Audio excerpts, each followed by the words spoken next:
Teman, ikuti kami bertualang menyusuri sungai yuk.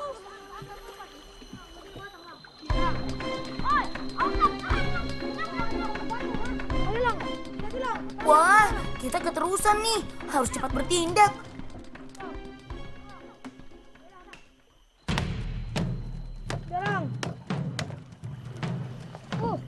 Tenang kawan, biar aku yang tangani.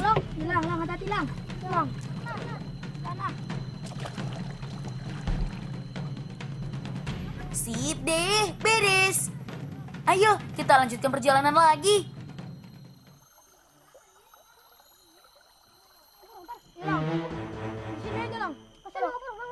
Duh, sepertinya sobat kecil kita butuh pertolongan nih.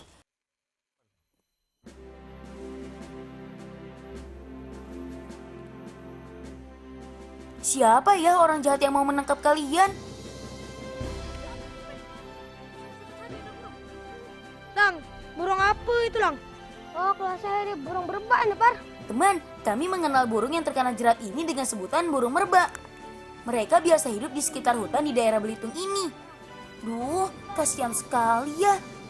Sepertinya sudah cukup lama mereka tergantung di jebakan ini. Ada bos impor itu. Lanjut, batasan. Nah, kebetulan pemasang jebakannya sedang tidak ada nih. Ayo kawan-kawan, kita hancurkan jeratnya. Jangan sampai burung lain mengalami nasib yang sama. Lagi.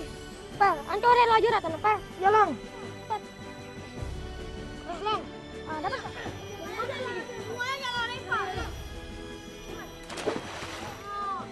Nah, sekarang burungnya kita lepaskan saja ya.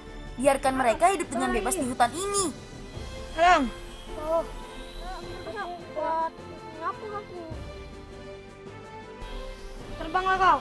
Terbang. Dadah. Ada jebakan tuh. Wah, wah, wah. Ternyata jebakannya masih ada lagi, kawan. Ayo kita bereskan semuanya.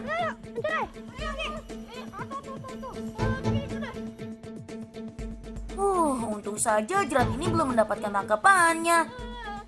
Pemasangan jebakan jenis ini cukup rumit, teman. Kuncinya terletak pada umpan yang dipasang untuk menarik perhatian satwa buruannya. Setelah satwa tersebut menempel pada batang melintang ini, maka, jebakan mendapatkan mangsa.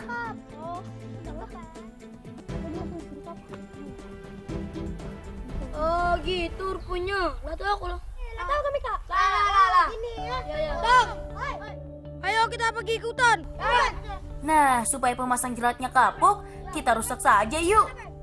Mudah-mudahan dengan cara ini, yang memasang jebakan sadar bahwa masih ada orang-orang yang peduli dengan alam dan menjaga kelangsungan hidup satwa di tempat ini.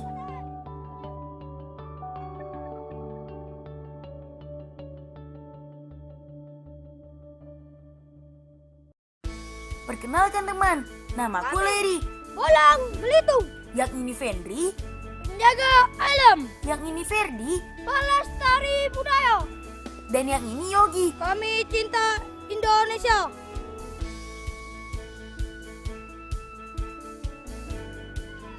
Teman, kami akan pergi mencari bahan untuk membuat alat penangkap ikan. Eits, tapi bukan alat tangkap biasa loh. Untuk membuatnya, kami harus menemukan bahan yang tepat, yaitu sebuah batang pohon yang lurus, tapi cukup kuat dan lentur untuk dijadikan busur panah. Tadi dia dapat itu.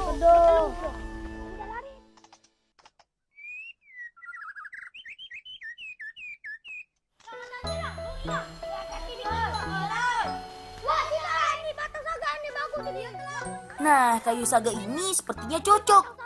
Ayo kita potong, Fendri. Potong Lang. Ayo. Yogi, Ferdi, kalian berdua cari akar untuk dijadikan tali pengikatnya ya. Tadi Lang. Tadi Lang. Teman, kayu saga memiliki batang inti yang kuat. Di sekitarnya biasa ditumbuhi cabang yang harus kita bersihkan kalau mau dijadikan busur panah. Hati-hati Lang, kena tangan Lang. Karangnya Lang. Ya.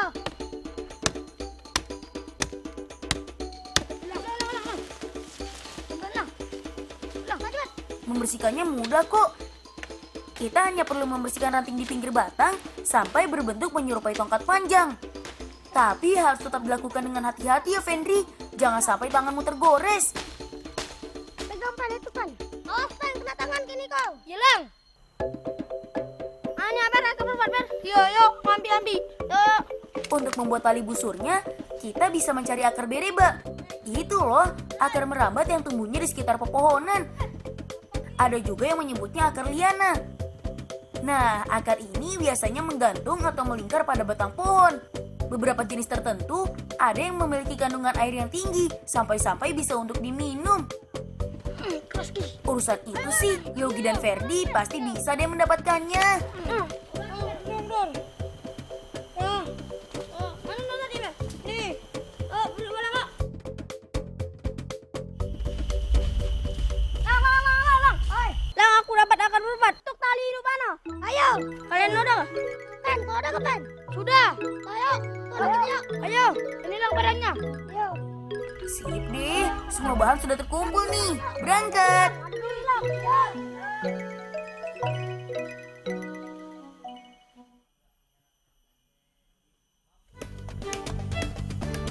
Teman, untuk membuat tali busur, kita bisa menghancurkan akar berebat untuk mengambil serat bagian dalamnya.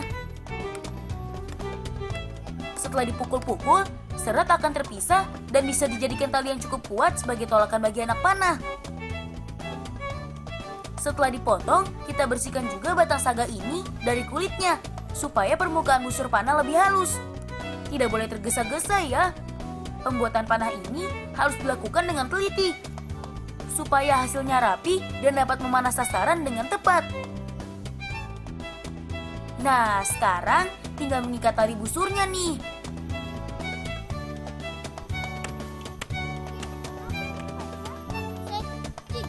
Sebelum dipakai di dalam air, ada baiknya kita uji dulu kemampuan panah buatan kita.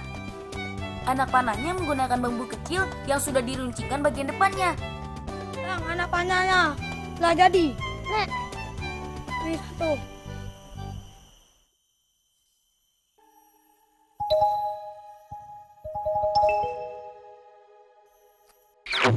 Sip deh, kalau sasarannya diam saja sih, gampang. Langsung ayo. Yuk. Cepat. Sekarang kita uji coba di sungai yuk.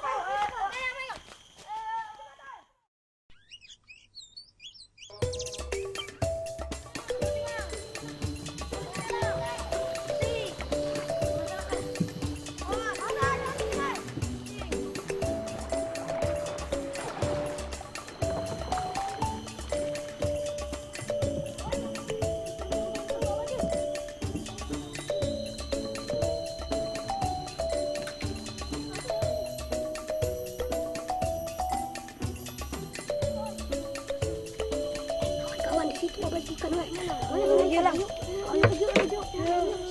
Singkat lang. Kita perlu mencari lokasi yang pas untuk memanah ikan. Biasanya saat siang hari, ikan-ikan akan berenang di pinggir sungai untuk berlindung dari sinar matahari. Yogi, Fendri, kalian gunakan tangguk saja ya. Urusan memanah, serahkan padaku dan Ferdi saja. Tangguk adalah saringan ikan, teman. Biasanya alat itu digunakan untuk mengambil ikan kecil atau udang di sela-sela batu dan kayu. Kita jangan berisik ya, supaya bisa mendapatkan banyak ikan. Wah, sepertinya aku lihat sasaran tuh.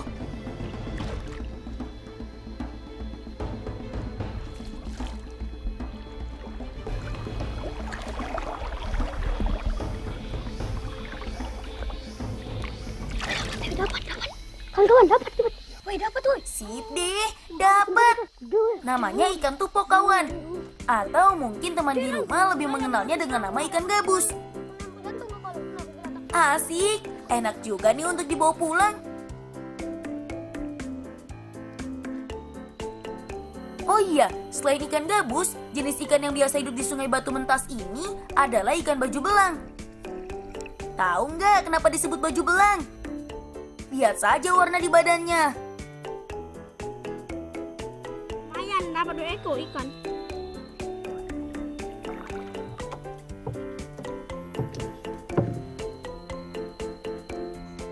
Teman, menangkap ikan dengan panah harus berhasil dilakukan dengan satu tembakan.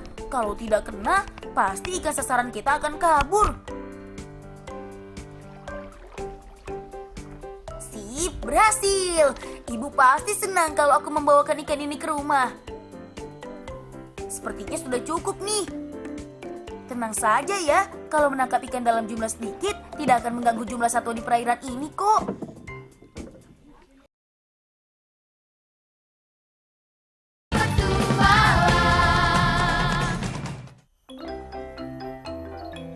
Kawan, sini ayo. Kita ke kandang ikan. Yuk, yuk.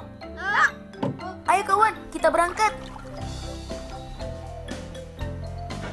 Coba gini. Ayo, ayo. Teman.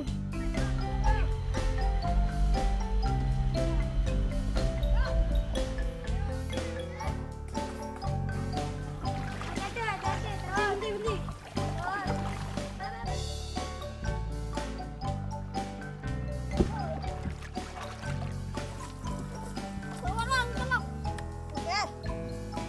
Woi, mau kandang ikan yuk. Yuk.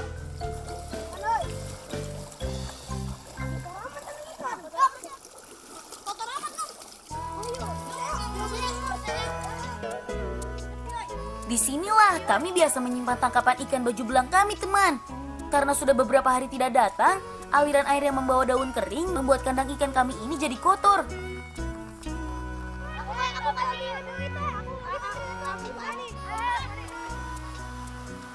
Oh iya, ikan baju belang tidak bisa mencapai ukuran yang besar loh. Jadi kami hanya memeliharanya untuk dijadikan umpan. Soalnya Bapak sering mengajak kami memancing di laut. Kita goreng apa kita bawa ke kandang ikan yuk. Nah, daripada susah-susah mencari umpan lagi, lebih baik kami simpan di sini saja. Supaya tidak kesusahan kalau tiba-tiba kami diajak mancing bersama Bapak. Sip deh, sekarang semua ikannya sudah masuk.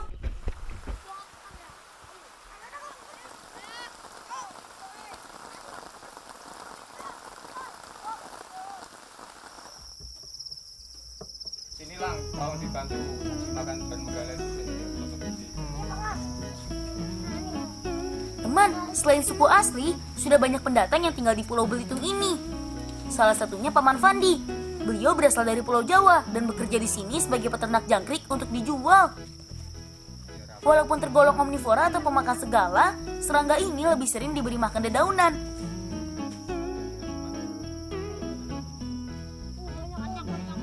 Dalam satu kandang ini bisa terdapat ribuan jangkrik dewasa yang siap dijadikan pakan hewan, seperti burung dan ikan. Nah, di dalam butiran pasir inilah tempat jangkrik betina dewasa biasanya bertelur. Induknya akan memasukkan bagian tubuhnya yang berbentuk seperti jarum ke dalam pasir. Hal ini bisa berlangsung sekitar 60-100 kali loh, sampai semua telur di dalam perut serangga ini habis. Sekarang waktunya kita bersihkan telurnya yuk.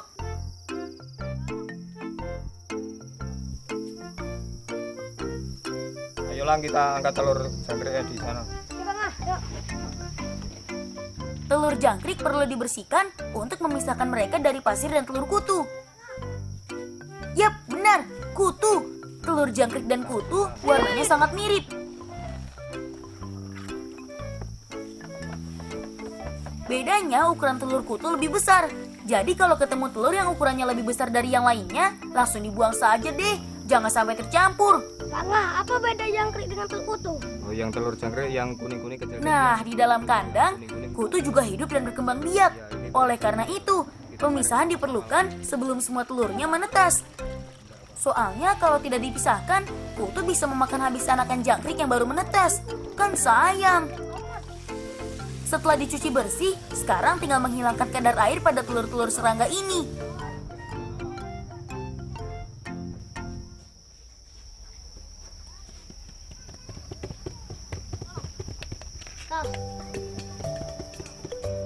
Jangan ditekan terlalu keras ya, supaya tidak rusak. Dengan cara ini, kandungan air akan meresap pada permukaan kain. Dalam waktu 3 hari sampai seminggu, semua telur akan menetas.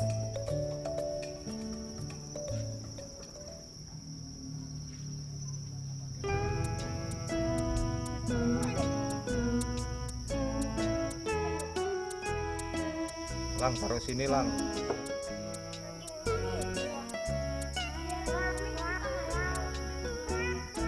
Oh iya, berbeda dengan jangkrik hutan, jangkrik ternak seperti ini memiliki ukuran tubuh yang lebih kecil daripada di alam liar. Untuk membedakan jantan dan betina, caranya dengan memperhatikan sayapnya. Yang sayapnya halus adalah jangkrik betina, sedangkan yang sayapnya sedikit bergelombang adalah pejantan. Nah, kita akan meminta beberapa ekor sebagai pakan hewan liar di kebunnya Paman. Panga, minta jangkrik hidang 5 kepelian. Ya sini saya ambil di situ belakang. Ya Panga, mana?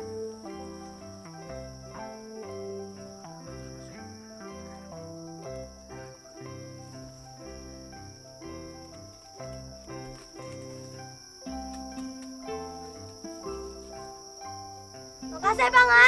Iya Lang. Kami balik lu Balik Panga. Assalamualaikum. Waalaikumsalam. Balik Panga. Ayo Yogi, kita berangkat. Ferdi dan Fendri pasti sudah menunggu.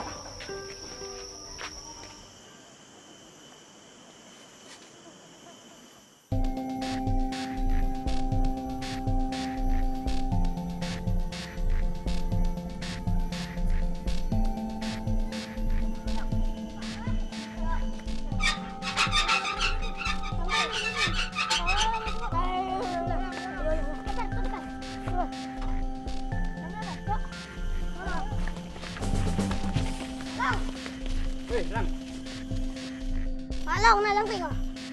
Oh iya. Yuk kita beri makan pelilean. Yuk.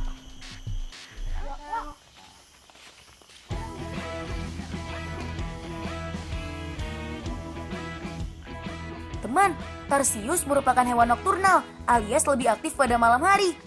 Sedangkan pada siang hari, mereka hanya akan berdiam diri di batang pohon.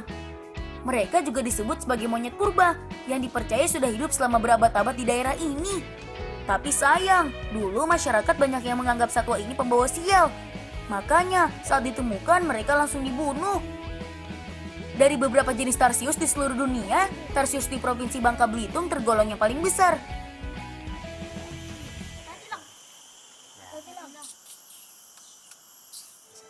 Biasanya Paman hanya memberi makan dengan cara meletakkan serangga di sekitar penangkaran ini. Tapi karena aku penasaran, Paman mengizinkan untuk memberi dia makan langsung dari tanganku. Ayo sini makhluk imut, coba ambil makanan ini. Wah, gesit sekali ya.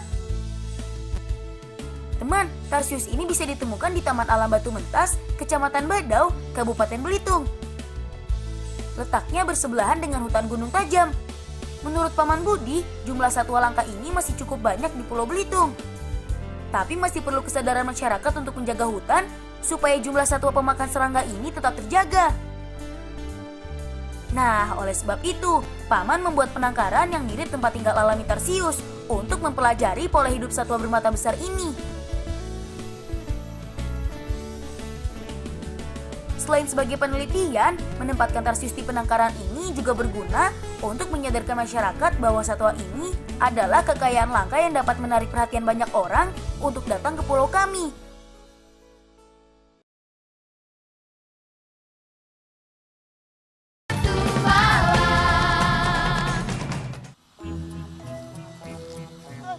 Teman, sebagai anak yang mencintai lingkungan, sudah jadi tugas kami untuk melestarikan alam sekitar dari pencemaran.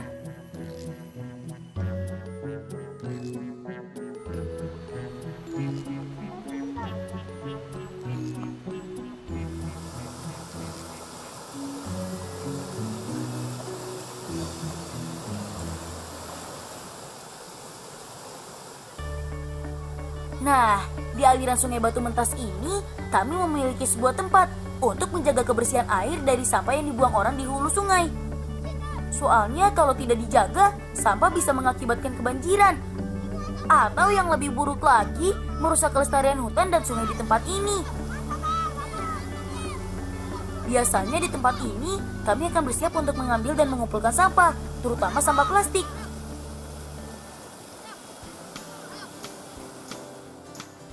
Bapak pernah bilang, jika kita membuang satu botol plastik, alam membutuhkan waktu sampai ratusan tahun untuk menghancurkannya di dalam tanah. Makanya, sebisa mungkin kami mengurangi jumlah sampah yang beredar di aliran sungai ini, supaya keindahannya tetap terjaga. Betul kan teman?